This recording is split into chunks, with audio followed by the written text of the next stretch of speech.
Thursday. It's whose house? It's Rumor and Innuendo's house. And it's burning. I feel a burn, baby. I'm Dominic D'Angelo of adfreeshows.com, scoops.com, and OneTrueSportTV.com. But I'm here with the bodacious Robert Karpelis, WE creative _ish.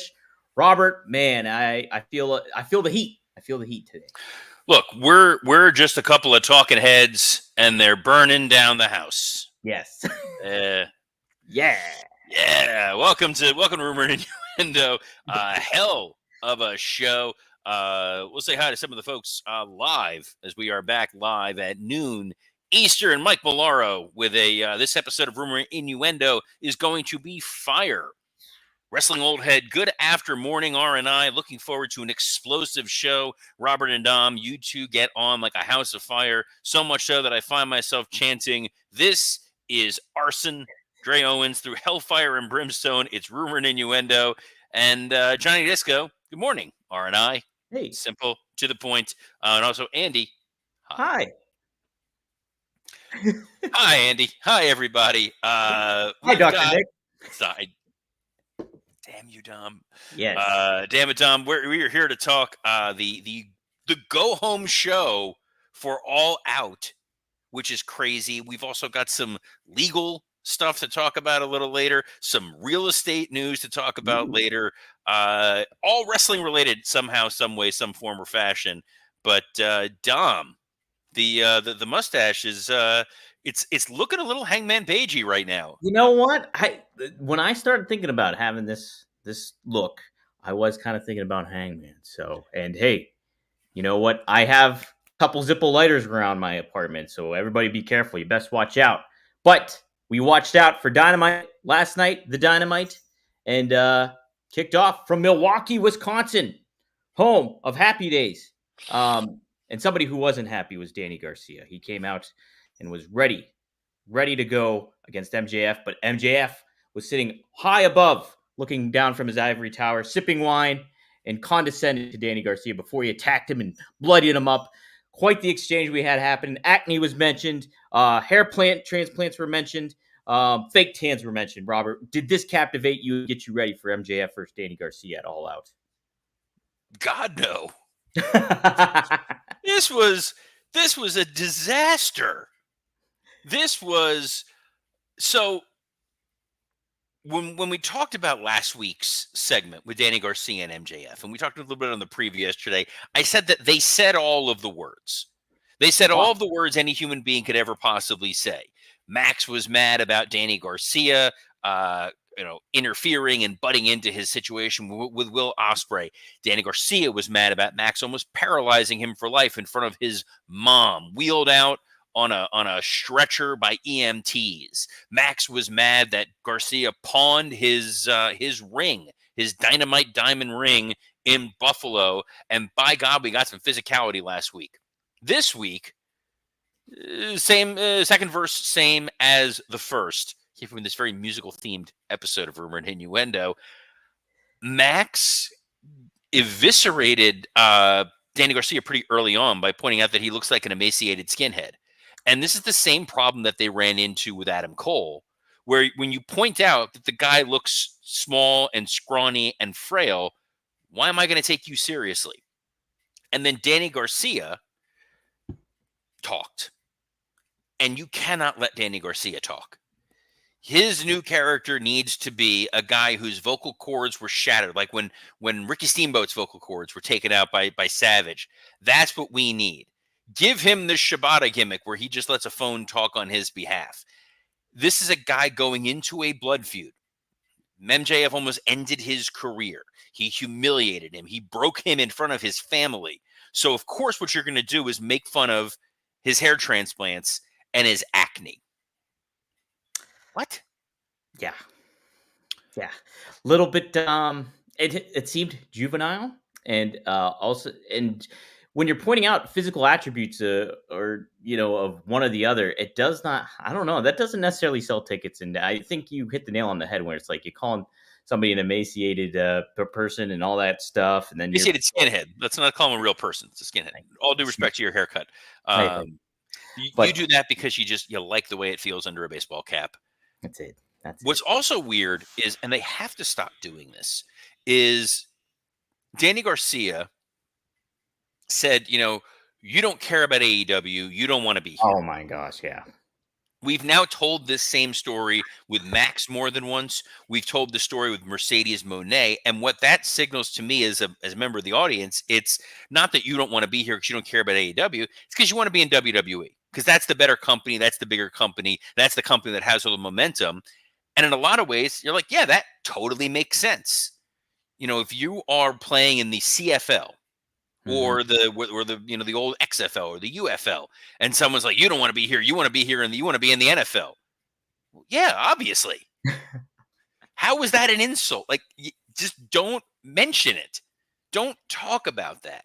I want to think that Max wants to kill Danny Garcia. I want to think that Danny Garcia wants to kill Max, that they both care about being world champion. They both care about ruling AEW, that they're not focused on another company being someplace else and being stuck here. That's not an insult to the individual. It's an insult to the organization of which you are a part of. Also feels very heavy-handed to be like, "Oh, you don't care about AEW? You don't care about the company you work for?" It's like, if you're a wrestler, you don't necessarily care about the company you work for. We watch you because you're supposed to be outlaws and like your own person and all this kind of stuff. And you kind of hammering home a company, hey, I'm a company man, and all that stuff. We gave WWE a hard time for that for years on end. And it's just like, it's not about the brand, it's about the talent that you want to focus on. And it just it's placating, it's pandering, and it just is. It's heavy-handed, I think, too, in the same turn of, hey, you're also indirectly referencing WWE as the bigger picture. So They are. It's you're on Mad TV and they're going, you don't even want to be here. You want to be on another show. And if your mind doesn't immediately go to Saturday Night Live, I don't know what's going on with you. Same thing that's going to wind up happening here. It occurs subconsciously. Also, from a production shooting standpoint, in MLW, we did this with Max, where he had a little table with champagne and the flutes and security and all that. They didn't show the setup. no, So I didn't realize that he had champagne and champagne flutes in this little table until Garcia ran at him. He cracked the thing over his head. If you would have seen that he was sitting there and sipping the champagne and enjoying it, instead they just went with a hard cam all the way in the back, and you could barely see it. It was lit very strangely. This was just poor thought process, poor execution. The crowd was generally flat to the point where Max was almost begging them to make noise, like, "Hey, I'm talking here." And the fine folks of Wisconsin were like, "Yes, no, we're letting you talk. we're just Minnesota nice, even though they're in Wisconsin. It is the good land." Yes. Um, I do. I kept thinking Max's delivery is always so good though, even despite like what the content had in the pros and the exchange and everything like that. He's just so on point. Knows how his facial reactions are. He's just really, really good at what he does. And I kind of think even though this segment was not good, I did like it reiterated how big of a star he is for AEW. So, um, hey, another big stars. Okada taking on Kyle Fletcher in the opening match for the Continental Championship.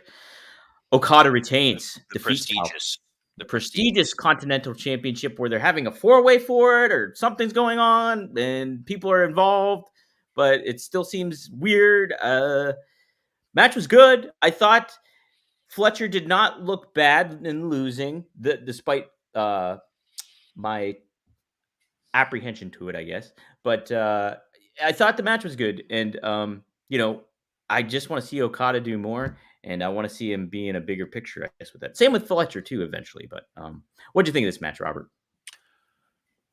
So I love the match. Hmm. Getting that they're right there. I think the story they were telling, the idea that there was the time limit, and Kyle Fletcher was wasting time at certain points, which was pissing off Don Callis. That Okada was exploiting the clock as a smart champion.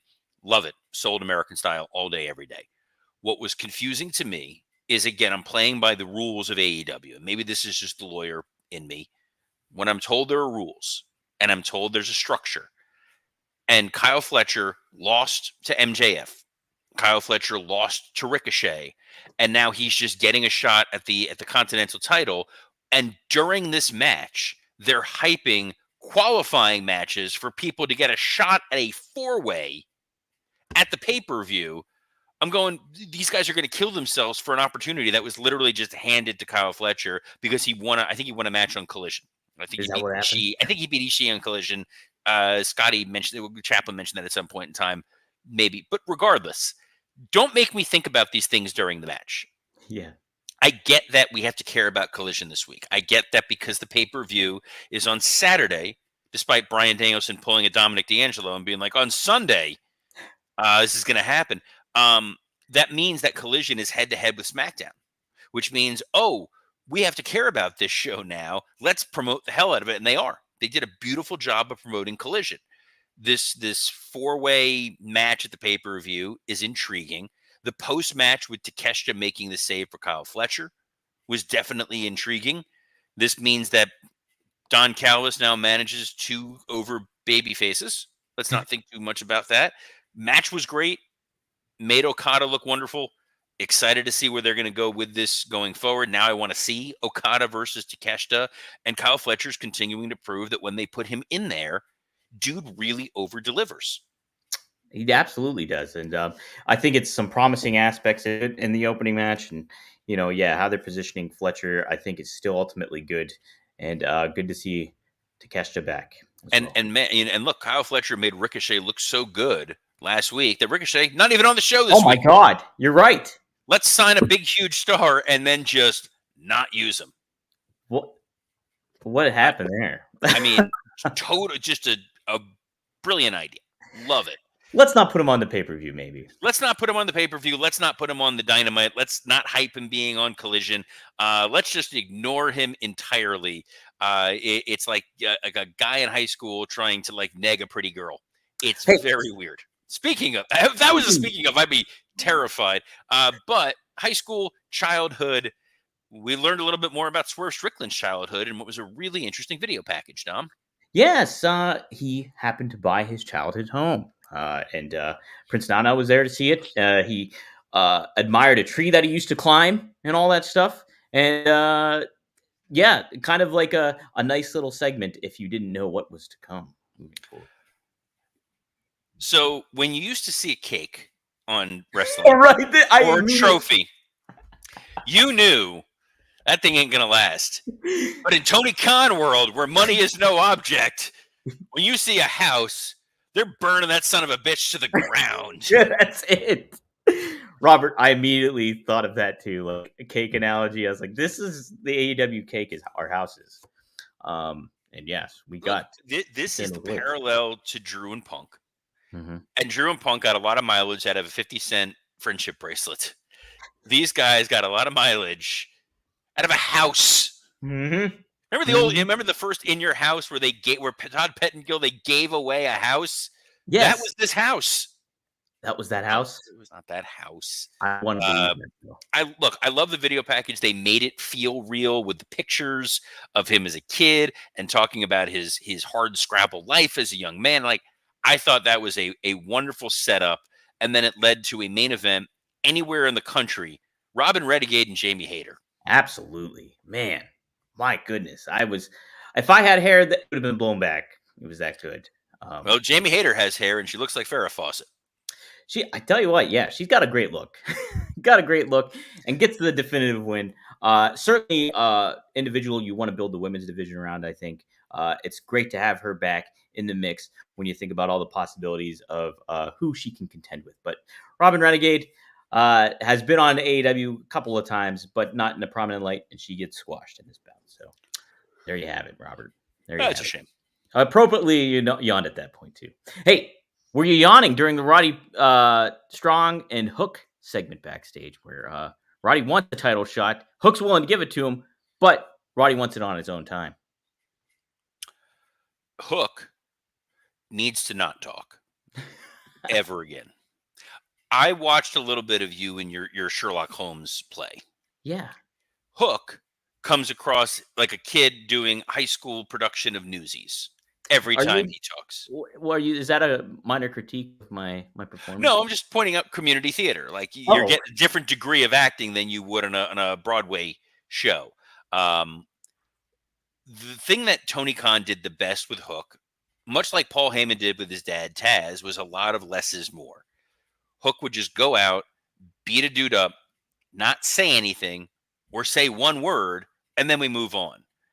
I don't want to hear Hook talk because his character is very much, from the streets, Scrappy Doo. Yeah. Hey, you guys, I'm gonna fight you now. Like, come on, dude. Like, please Put him make it up. stop. Beat me if you can. Survive this promo.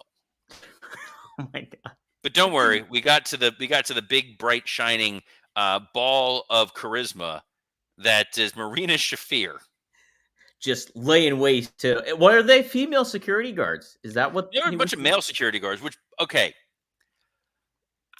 I'm really trying not to pile on because I actually did enjoy a lot about this episode of No, Dynamite. this was it was a fun show. The fact that one of the extras was one of the security guys for Max. Come on, guys! Like a sliver of quality control is really all I ask. I don't need to see the same bald dude with a beard in his black shirt get beat up by Danny Garcia, and then he gets beat up by Marina Shafir. That's all.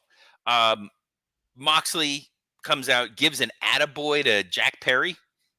Yeah. Okay. And then his promo was, Darby, you're a tough kid. Want to talk to you. Bye. All right. See you later. This was the wrestling equivalent of this could have been an email.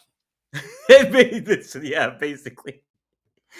I think the Jack Perry thing, maybe a little bit of a red herring. Hey, we're going to be friends with you. Not really, though. Because if there's one thing AEW is good at, it's paying off these types of stories. Hey, maybe that's what I should ask Tony Khan today on the media call. Today at 2 p.m., I think it is. Why I'll find out. Me? I'm not allowed near a media call with Tony Khan. Like, hey, Tony, maybe you want to explain why Marina Shafir is there. Hey, maybe you want to explain why Moxley has new music and is a heel and hasn't once acknowledged that he's not in the Blackpool Combat Club, or Bryan Danielson, or why Darby has not been there for 2 weeks. And where's Ricochet at, by the way? Did you sign him? Yeah, where's Ricochet? And when are you going to realize that the learning tree is death? What was the next segment after? Hey, it was the learning tree, guys. Damn it! Yes, Jericho still holds ill will towards Orange Cassidy for ruining his $7,000 jacket with Mimosa, and we get a little backstage promo, and then Orange Cassidy interrupts. He's like, "Hey guys," and is fighting Brian Keith on Collision for the $7,000, as a matter of fact, and that's where we left it. I kind of like I just enjoy the dynamic of Orange Cassidy and Jericho, though, between them. I might be in the minority there, but I enjoyed it, Robert. When we asked for long-term storytelling, it was not the Orange Cassidy jacket, though. The footage when they showed of Jericho on Dynamite from a couple years ago made me so sad to be like, oh, this is what this used to feel like. It felt big time. Used to be a much more fun show. Used to be a different vibe than this. In the interest of time, because the next several segments are just grim death. Mariah May beats Nyla Rose, who really is the Lance Archer of the women's division, in a match that happened. Nobody got hurt. No, same way as there was a Deonna Purrazzo video to remind us that Deonna Purrazzo was there because she's facing Shida, who we forgot was there, who's facing Mercedes Moné. And then we got a Mercedes Moné promo and a Shida promo that, again, could have been an email. And the big takeaway was Camille, the only interesting part of this whole presentation, barred from ringside at the pay-per-view. I tell you what, though, this should be a good match, though. It could, from a technical or wrestling standpoint. In-ring match will be great. Yeah. Storytelling to it. Backstage vignette would have been perfect. I agree. Let's not do that noise again. There was a 6-man tag that was a hell of a lot of fun, more fun than it probably should have been. Kyle O'Reilly, Orange Cassidy, and Will Ospreay against Pac, Claudio Castagnoli, and Wheeler Yuta. Believe it or not, Continental title on the line. Women's World title on the line. 6-man trios title not on the line. Nah, let's not do that. I'm blah. Huh? What? Match was a lot of fun. Post-match, there was an elite beatdown on. They're going to go beat down Bryan Danielson. An elite down, and then Claudio and Yuta overcome this, and now we're getting a tag match because Claudio and Yuta forgot that they already have gold. And Pac, who's a heel attacking Will Ospreay, is going to be teaming with Bryan and the Blackpool Combat Club in an 8-man tag against the heel elite. Try not to think about it. Just try to put it out of your mind. Just the hell of a main event segment. Hell of a main event. I'm trying to move past it. Hell of a main event segment. Swerve Strickland comes out for that contract signing. Hangman Adam Page, he is not there. He is on site with a camera crew, which is impressive, at Swerve's childhood home. He sits down on that easy chair, cuts a great promo.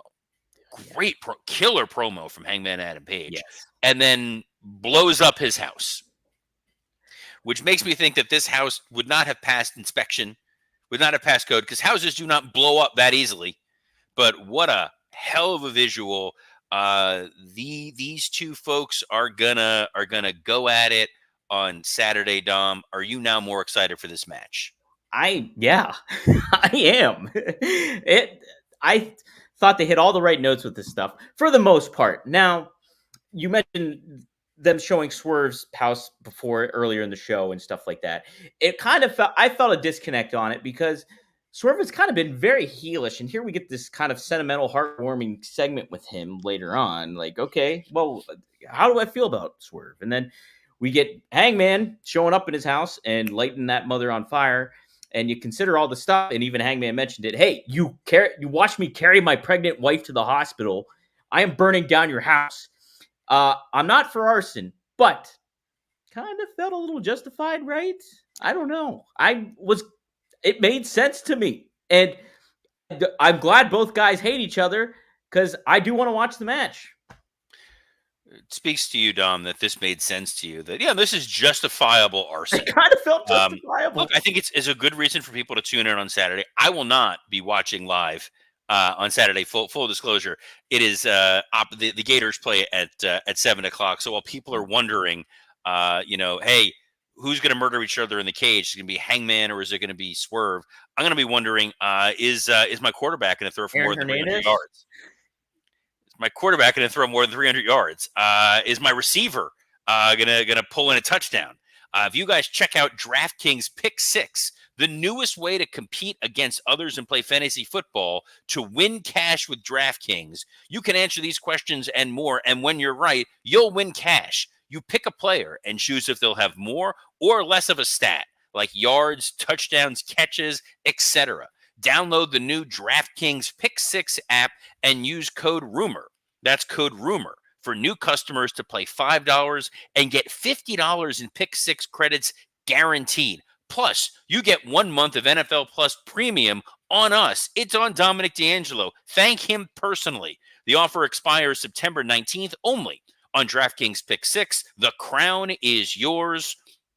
Gambling problem? Call 1-800-GAMBLER. Help is available for problem gambling. Call 888-789-7777 or visit ccpg.org in Connecticut. Must be 18 years or older. Age and eligibility restrictions vary by jurisdiction. Pick 6 not available everywhere, including New York and Ontario. Void where prohibited. See terms at pick6.draftkings.com/promos. 1 per new customer. Reward issued as $50 in non-withdrawable Pick 6 credits that expire in 6 months. NFL Plus Premium offer available only to new and former NFL Plus subscribers. Additional NFL Plus Premium terms at NFL.com/terms. That was some of our legal requirements that we have to have there. And Dom, we got a legal story to talk about now. Oh, we got a bit of a situation going on.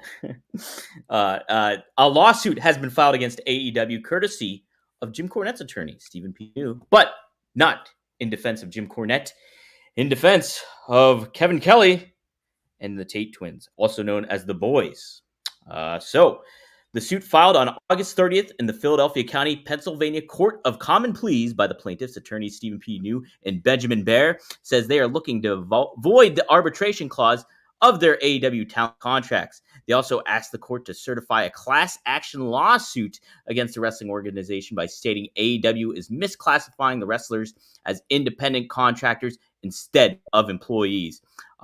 Stephen P. New says, I am proud to represent Kevin Kelly and the Tate twins in this lawsuit. He said in an email to Sports Illustrated, I'm looking forward to having them have their day in court and the truth coming out about their situations. Finally, I hope this lawsuit is the genesis of a change in the pro wrestling industry wherein can make pro wrestling employees they are of independent contractors where they are not and never have been.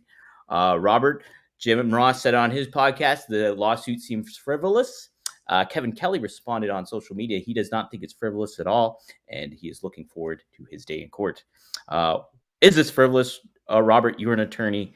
Lay down the law for us here, please. Stephen P. New has been on our show before. He's been a guest on Rumor and Innuendo. This has been the age-old wrestling question, whether or not they are, in fact, independent contractors. Anybody that pulls out their Black's Law Dictionary and looks up the legal definition of an independent contractor and then looks at what the parameters in the contract that WWE or AEW or any company puts in front of them, they would say this does not seem to align. The court has not truly ruled on whether or not this is the case. Wrestlers have tried to sue on this in the past. It's been brought up in Connecticut, and it never really got much headway. What I think is interesting about this case is it's the first time they're going up against AEW. WWE obviously has a lot of sway in the state of Connecticut. I don't know what AEW's political clout is, and if you get in front of an activist judge who looks at some of the facts and policies here, they very well may rule in such a manner. However, they need to first get past this arbitration clause. I don't know if they're going to be able to get past the arbitration clause. I have not looked at the AEW contract. I don't know what their arguments are. I think Kevin Kelly's argument is going to be different than the Tate's. I don't know if Kevin Kelly was construed as an independent contractor or an employee. I know when I worked at WWE, the majority of our announcers were employees. They had desks. They sat with us. They were fully contracted workers. I don't know what AEW's status is.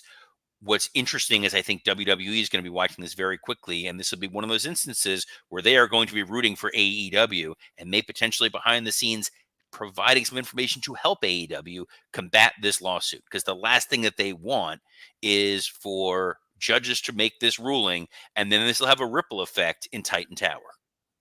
Robert, does this seem like I'm completely oblivious to all this stuff. So does this seem like ludicrous, like weird to do? Do they have some viability behind this, do you think, Kevin Kelly and the Tate twins? Again, I would say at a 40,000 foot level, I think that there is an interesting debate to be had as to whether or not they are employees or independent contractors. If you're employees, there's health insurance benefits that need to be put in place. There's certain withholdings, certain ways in which you're taxed, certain benefits that you are entitled to. But there's also certain restrictions as an employee that you need to follow. You're following a handbook, which AEW talent, including Chris Jericho, has asserted that they do not have a handbook that they are required to follow. The nuances here are many. I'm curious to see what the filing is going to be. Once it's filed and I see what the argument is, be happy to parse through it here. But for right now, I will give it a quite intrigued. I am curious because this has been around for many years. What some of the more veteran talent are gonna think about this. Say like a Rob Van Dam or a Greg Gagne or a Magnum TA even. Yeah, well, guys, I mean, tonight you tune in at 9:15 p.m. Eastern Standard Time on RVD YouTube channel or on One True Sport TV, and you can hear what Rob Van Dam has to say. Maybe not about this litigation, but he's got a lot of other perspective that he can give. You can ask him live questions, and we always answer him. That really directs the show. So go to OneTrueSportTV.com, tune in, and check out Rob Van Dam live. And tomorrow, 4 p.m. Eastern Standard Time, Robert mentioned it, Greg Gagne, Magnum TA.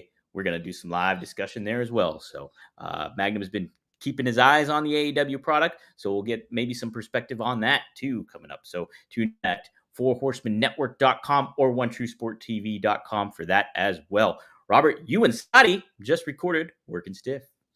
Scott Chapman and I just recorded Working Stiff earlier today. It is in Dom's inbox right now, so it should be uploaded the next couple of hours. We had a lot of fun talking an insane week of wrestling.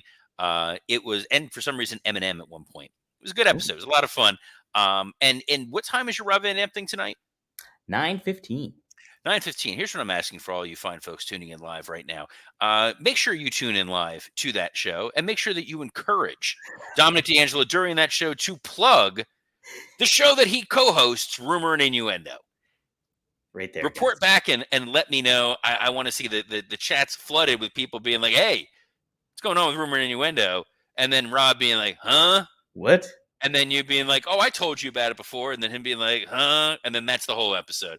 But we'll find out if Dom did that, and we'll report back tomorrow live at noon Eastern on a plethora of platforms that you can catch us, including the WWE Creative _ish X account, the SE Scoops X account, and on YouTube on ad-free shows, Rumor and Innuendo, and Working Stiff.